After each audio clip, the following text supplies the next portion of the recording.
रहे हैं live India हर पल। नमस्कार, लाइव इंडिया में आपका स्वागत है। मैं सम्राट। राज्यसभा सांसद नीतीश कुमार अचानक जेडीयू सांसद संजय झा के घर पहुंचे और कहा कोई दिक्कत तो यहाँ नहीं है, सब कुछ अच्छे से कीजिए। वहीं उन्होंने कहा कि हम नहीं हैं तो कोई दिक्कत नहीं होना चाहिए। बिहार सरकार में मंत्री शीला मंडल ने कहा कि हमारे नेता बिहार के विकास के लिए हमेशा तत्पर रहते हैं। जनता दरबार में उनका पहुंचना ही यह बताता है कि बिहार में विकास के लिए हमारे नेता नीतीश जी कितना सजग है।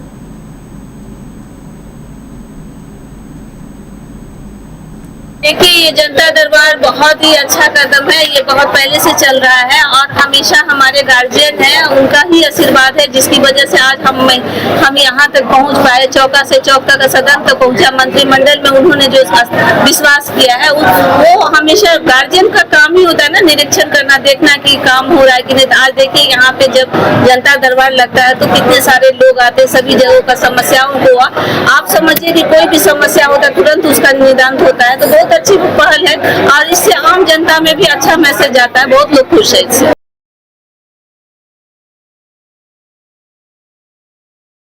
पटना के खान सर को आपको बता दें कि राहत मिल गई है। पटना एसएसपी ने खान प्रकरण पर कोर्ट से राहत मिलने के बाद पत्रकारों की ओर से पूछे गए सवाल का जवाब दिया। एसएसपी ने क्या कुछ कहा है, सुनिए। उसमें एक कोर्ट की प्रक्रिया अपने गवर्नमेंट हम लोग नहीं कर सकते हैं। एक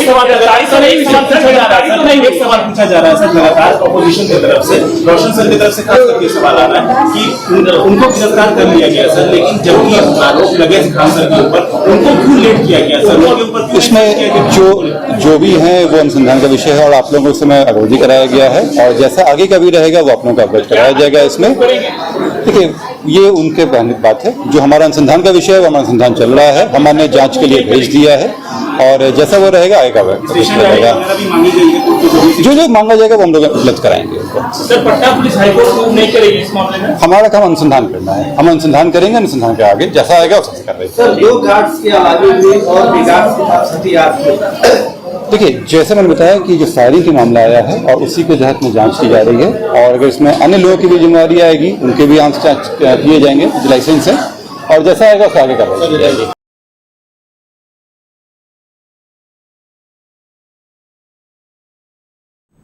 बिहार सरकार में मंत्री और बीजेपी नेता दिलीप जायसवाल ने तेजस्वी यादव के बयान पर पलटवार किया है। उन्होंने कहा कि जब से सम्राट चौधरी मुख्यमंत्री बने हैं तब से बिहार में कानून का राज स्थापित हो गया है, इसलिए अब तेजस्वी यादव के पास खाने के लिए कुछ नहीं बचा है। तेजस्वी यादव जी को पता होना चाहिए कि जब से सम्राट चौधरी जी बिहार के मुख्यमंत्री बने हैं, बिहार में कानून का राज है। पहले अपराध चिल्लाते थे, लेकिन अब जब कानून का राज लागू हो गया तो अब उनके पास कहने के लिए कुछ नहीं बचा है और इसीलिए इस तरह के भाषा का उपयोग करते हैं। सम्राट चौधरी जी के नेतृत्व में बिहार में जो सरकार चल रही है वो कानून की सरकार है, अपराध मुक्त सरकार है और जिस तरह से बिहार के विकास की चिंता की जा रही है, इसीलिए अब किसी भी नेता के पास एनडीए सरकार के लिए बोलने के लिए कुछ भी नहीं बच गया है। तो इसी तरह के भाषा का उपयोग उन्होंने शुरू कर दिया। सिवान के महाराजगंज नगर पंचायत क्षेत्र में मंगलवार को प्रशासन ने अवैध अतिक्रमण के खिलाफ सख्त अभियान चलाते हुए कई स्थानों पर बुलडोजर से कार्रवाई की। हाल के बारिश के बाद शहर में बड़ी जल जमाव की समस्या और लगातार लग रहे ट्रैफिक जाम को देखते हुए यह कदम उठाया गया। प्रशासनिक जांच में पाया गया कि नालों और जल निकासी मार्गों पर किए गए अतिक्रमण के कारण बारिश का पानी निकल नहीं पा रहा था, जिससे कई इलाकों में जलभराव की स्थिति उत्पन्न हो रही थी। वहीं सड़क किनारे अवैध कब्जे के चलते यातायात भी प्रभावित हो रहा था। कार्रवाई से एक दिन पहले नगर पंचायत द्वारा पूरे शहर में माइकिंग कर लोगों को अतिक्रमण हटाने की चेतावनी भी दी गई थी। इसके बावजूद अतिक्रमण नहीं हटाने वालों के खिलाफ मंगलवार को बुलडोजर चलाकर कार्रवाई की गई। नगर पंचायत के कार्यपालक पदाधिकारी डॉक्टर विपिन कुमार ने कहा कि सार्वजनिक नालों, जल निकासी मार्गों और सड़कों पर अतिक्रमण किसी भी स्थिति में बर्दाश्त नहीं किया जाएगा। शहर को जाम और जल जमाव की समस्या से निजात दिलाने के लिए यह अभियान आगे भी जारी रहेगा। अभियान के दौरान माइक आपको बता दें कि बाटा मोड़, जरती माई गेट से बाटा मोड़, शिव मंदिर होते हुए राजेंद्र चौक तक, राजेंद्र चौक से दिल्ली पब्लिक स्कूल और राजेंद्र चौक से नखास चौक होते हुए RBGR कॉलेज तक अतिक्रमण हटाया गया। इसके अलावा अन्य चिन्हित क्षेत्रों में भी कार्रवाई की गई जहां यातायात और जल निकासी व्यवस्था बाधित हो रही थी। प्रशासन का कहना है कि शहर को अतिक्रमण मुक्त बनाने और नागरिक सुविधाओं को बेहतर करने के लिए आगे भी नियमित रूप से अभियान चलाया जाएगा।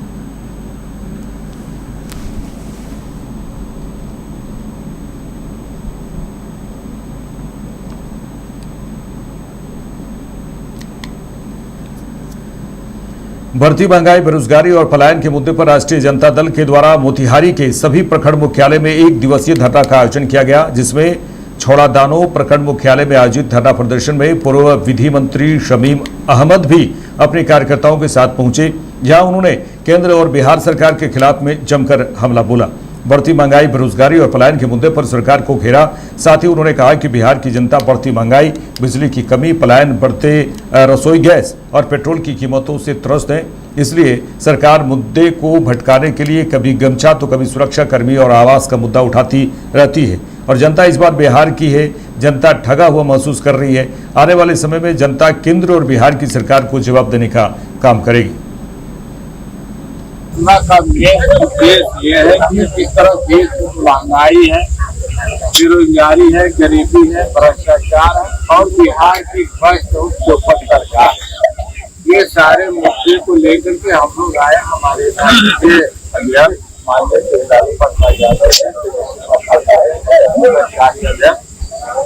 और यहाँ के हमारे प्रदेश के अध्यक्ष निर्णय है पूरे प्रदेश में आज भी धरना हो गया। 9 तारीख को प्रखंड स्तर और 17 तारीख को जिला स्तरीय। इस तरह से बिहार में बेरोजगारी बढ़ा। आप देखेंगे कि 17 महीने की सरकार जो वहाँ कितना नौकरियां किया तरीका से तरीका हमारे नौजवानों को नौकरियां मिले और अभी फिर उस पर रोक लगी। ये प्रदेश की स्थिति ऐसी खराब है, महंगाई के मार से लोग मर रहे। हर दिन गैस का दाम बढ़ रहा है, पेट्रोल का दाम बढ़ रहा है, डीजल का दाम बढ़ रहा है। आम लोगों को जीना मुहाल हो गया। क्योंकि पहले हमारे हर जगह लकड़ी मिल जाते थे, खाने बनाने के लिए गरीब लोग भी अपना लकड़ी लेकर के खाना बना ले, लेकिन अब गैस का आदत लग गया। गैस नहीं होने की वजह से कितनी परेशानियां हैं। तो ये सारे मुद्दे गरीब दिन प्रतिदिन और गरीब होते जा रहे। ये देश प्रदेश का जो नेतृत्व है उसके पास कोई विजन नहीं। ये सरकार जो चल रही है बगैर विजन का चल रही है और मुद्दा को भटकाने के लिए लालू परिवार को तरह तरह से तंग किया जाता है। कभी आवास के नाम पर, कभी कुछ के नाम पर, कभी कुछ के नाम पर, कभी तेजस्वी जी को उलझाने का, ये तरह तरह के षड्यंत्र रचे हैं। षड्यंत्र इसीलिए रचे जा रहे हैं कि यहाँ के विपक्ष को खत्म कर और अपने राज कर्म करो। हम जो करेंगे वो कोई सवाल नहीं। लेकिन राष्ट्रीय जनता दल के सिपाही कमजोर नहीं है कि ये दब जाए। अपनी बात, अपने गरीबों की बात हमेशा उठाते रहेंगे और इसकी लड़ाई लड़ते रहेंगे। और खाते इस तरह से चल रही है सरकार बगैर कोई नाथ पगार, बिहार में बोलते हैं कि नाथ पगार के बगैर सरकार है। ये जो काम होना चाहिए वो काम नहीं हो। तो मालूम नहीं है कि ये जनता की सरकार और जनता की टैक्स से ये सरकार चलती है। ये किसी की निजी व्यवस्था नहीं है और ये नहीं कि सिर्फ बीजेपी के लोग ही टैक्स, हमारे लोग भी टैक्स देते हैं और इनका भी अधिकार है कैसे सवाल करें, हर मुद्दे को उठाए, मांग करें, ठीक है। ये पता करता है।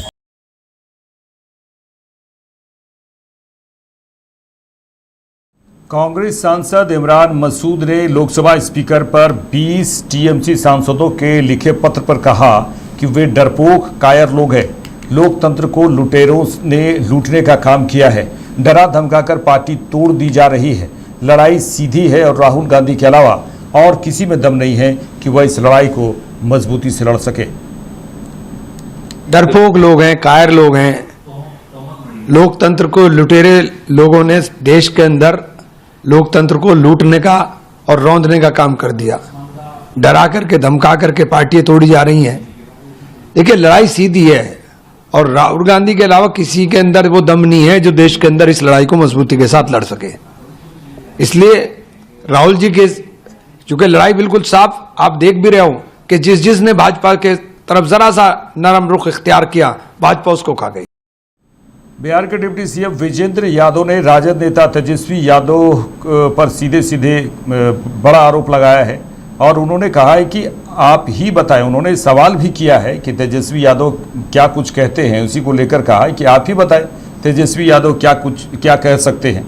वे 9वीं फेल लड़के हैं, उन्हें इस बात का ज्ञान नहीं है कि किस शब्द का कहाँ इस्तेमाल किया जाए। वे ज्ञान के अभाव में बहुत सारी बातें करते हैं। तो क्या कहेगा, आप ही बताइए क्या कहेगा। विरोधी जो मुद्दा बोलता है, नमा फेल लड़का है तो उसको क्या ज्ञान है कौन शब्द का इस्तेमाल करें। चलिए, एक बार सर कह रहे हैं खजाना खाली है और क्या देने के लिए पैसे नहीं है। सरकारी खजाने पे सवाल उठाए हैं, कहते हैं मंत्री और विधायक ज्ञान के अभाव में बहुत बात बोलता है, उसको हमको को मिला।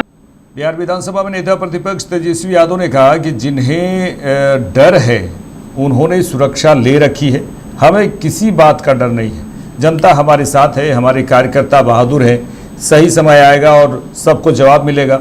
मुख्यमंत्री बनने के बाद भी सम्राट चौधरी के सोच में कोई भी परिवर्तन नहीं आया है।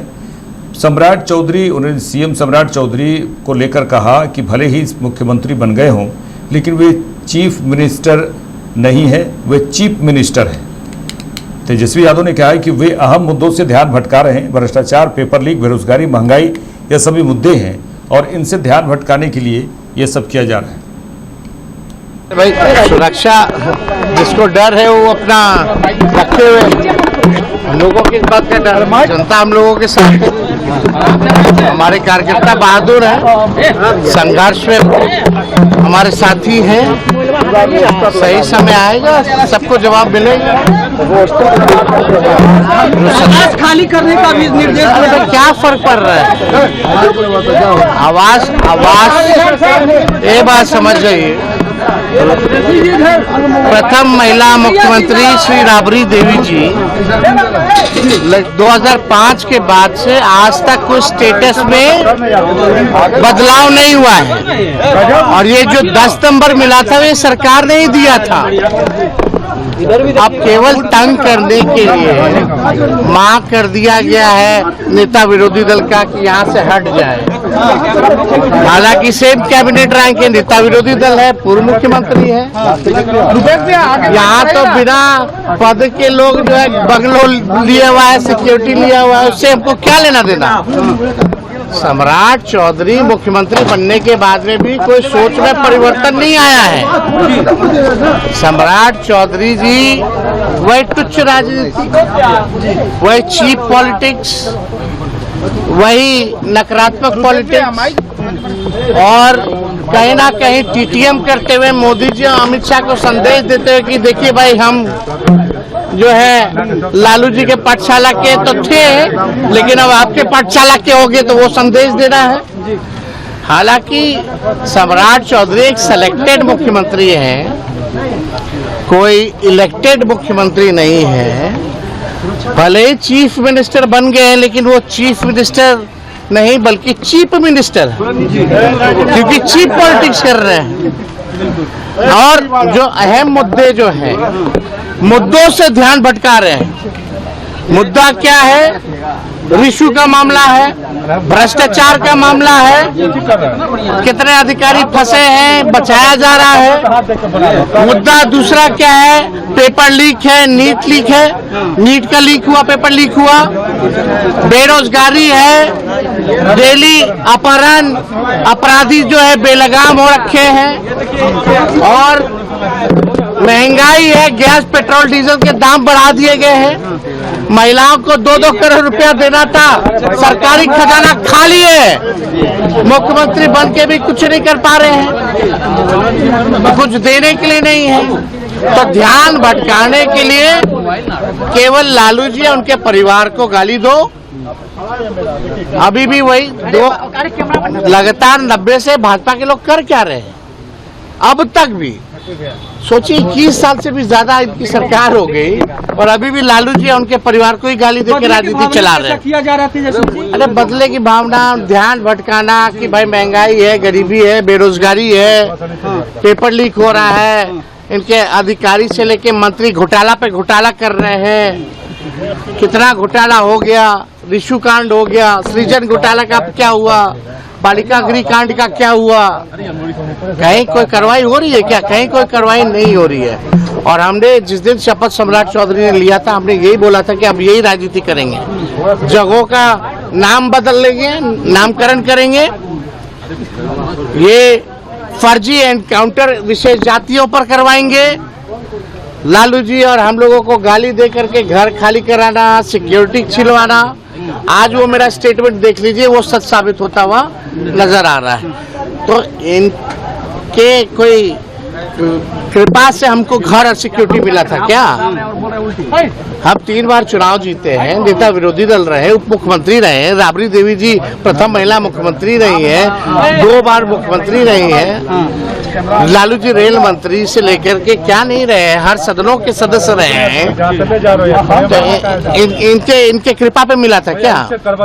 कृपा तो लालू जी और राबड़ी जी ने किया कि आज राजनीति में है। अरे भाई, सुरक्षा जिसको डर है वो अपना रखे हुए, हम लोगों की इस बात का डर, जनता हम लोगों के साथ है, हमारे कार्यकर्ता बहादुर हैं, संघर्ष में हमारे साथी हैं, सही समय आएगा। केंद्रीय शिक्षा मंत्री धर्मेंद्र प्रधान ने 21 जून को आयोजित होने जा रही नीट परीक्षा से पहले उन्होंने कहा है कि मैं छात्रों से अनुरोध करूंगा और उनके अभिभावकों से भी कहना चाहूंगा कि हम आपको आश्वस्त करते हैं कि हम त्रुटि शून्य नीट परीक्षा आपको देंगे।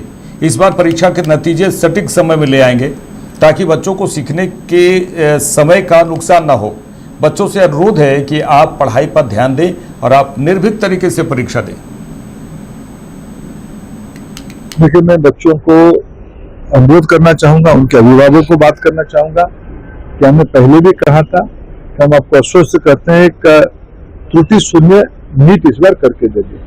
और फिर और एक बार मैं आश्वस्त करना चाहूंगा, इस बार परीक्षा की रिजल्ट सटीक समय में ले आएंगे जिससे बच्चों की लर्निंग टाइम लॉस ज्यादा ना हो। बच्चों को फिर मैं आश्वस्त करना चाहता हूँ आपके माध्यम से, आप पढ़ाई में ध्यान दें, निर्भुल तरीके से री नीट की एग्जामिनेशन हम कर लेंगे, आप उसमें सहयोग करें।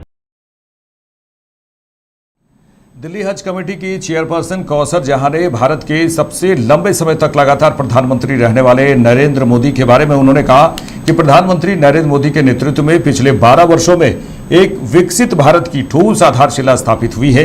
हर क्षेत्र में अद्भुत कार्य हुए हैं।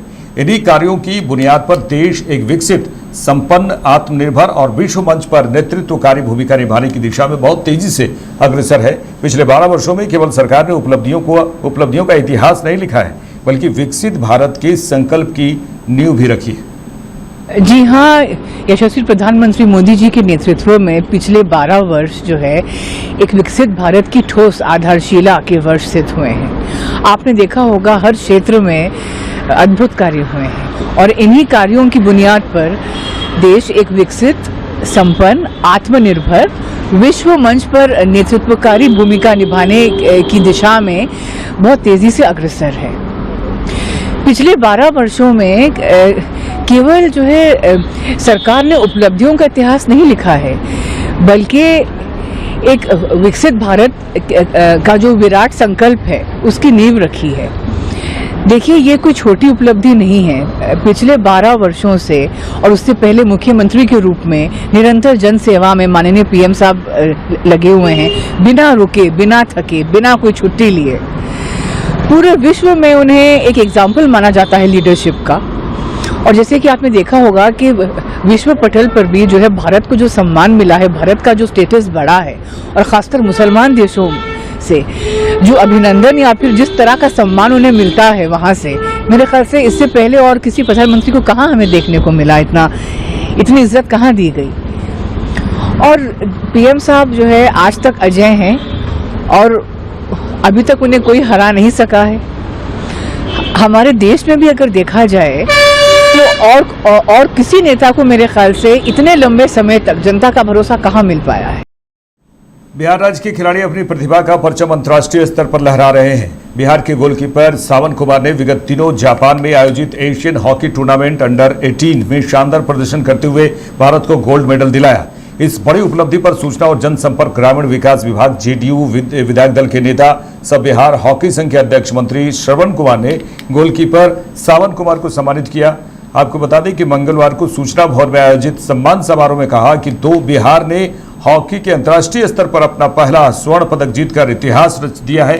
सावन कुमार ने न सिर्फ बिहार बल्कि पूरे देश का नाम रोशन किया है। उन्होंने आगे कहा कि राज्य में सरकार के सहयोग से हॉकी में सकारात्मक बदलाव आ रहा है। अनुभवी कोच और बेहतर खेल सुविधाएं उपलब्ध कराई जा रही हैं, जिससे खिलाड़ी भविष्य में और भी बड़ी सफलताएं हासिल करेंगे। सावन की इस जीत से राज्य के अन्य युवा खिलाड़ियों को भी हॉकी खेलने के लिए प्रेरणा मिलेगी। बिहार के सावन कुमार जो हॉकी इंडिया की तरफ से जापान में एशियन चैंपियनशिप 18 में खेलने का अवसर मिला और इस अवसर का पूरा इन्होंने लाभ उठाया। बिहार हॉकी में पहला राज्य है, पहली बार गोल्ड मेडल प्राप्त करके सावन कुमार आया है। ये खेल जापान में हुआ और जापान में ही जाकर के हमारी इंडिया की टीम ने जापान को पराजित किया। सेमीफाइनल में पाकिस्तान जो हॉकी के मामले में बहुत आगे जा चुका है, उसको भी हमारे बच्चों ने, हमारे खिलाड़ियों ने उनको पराजित किया, यानी 5-3 से पाकिस्तान को पराजित किया और फाइनल में 4-1 से पराजित किया जापान को। तो हमें गर्व है अपने बिहार के बच्चों पर कि जिस क्षेत्र में हमारे बच्चे को आगे बढ़ाने की कोशिश की जा रही है, हर क्षेत्र में हमारे बच्चे आगे बढ़ रहे हैं। बिहार की सरकार इन बच्चों की प्रतिभा को और बढ़ाने के लिए यहाँ पर इंतजामी की जा रही है और उनको कोच वगैरह का जो कमी थी और भी संसाधन की जो कमी थी, उसके लिए भी बिहार सरकार काम कर रही है। अभी हमारे जो बच्चे गोल्ड मेडल जीत के आए हैं सावन कुमार, इनको 16 लाख के लगभग राज्य सरकार से दिया जाएगा और इस समय हमारे बिहार के मुख्यमंत्री और उसके अलावे जो खेल मंत्री हैं वो इसको प्रदान करेंगे और उसके साथ साथ इनको छात्रवृत्ति भी देने का प्रोविजन है खिलाड़ियों को खेल के क्षेत्र में आगे बढ़ने के लिए। तो इनको छात्रवृत्ति भी देने का प्रावधान है और छात्रवृत्ति भी इनको सालाना 20 लाख रुपया दिया जाएगा। तो बच्चे हमारे काफ़ी अच्छा कर रहे हैं, हर खेल में कर रहे हैं और ख़ास करके हॉकी के खिलाड़ी ज़्यादा अच्छा कर रहे हैं, उनको और भी सरकार से सुविधाएं दी जा रही है। मैं हॉकी का प्रेसिडेंट होने के नाते मैं इनको शुभकामना देता हूं और बच्चे हमारे आगे बढ़ें, दुनिया के किसी क्षेत्र में जाएं, बच्चे उनको पराजित करके आए, यही उनसे आशा है, उम्मीद है और इसी की कामना हम करते हैं। मेरे साथ इस बुलेटिन में इतना। देश दुनिया की तमाम खबरों के लिए देखते रहिए लाइव इंडिया। नमस्कार।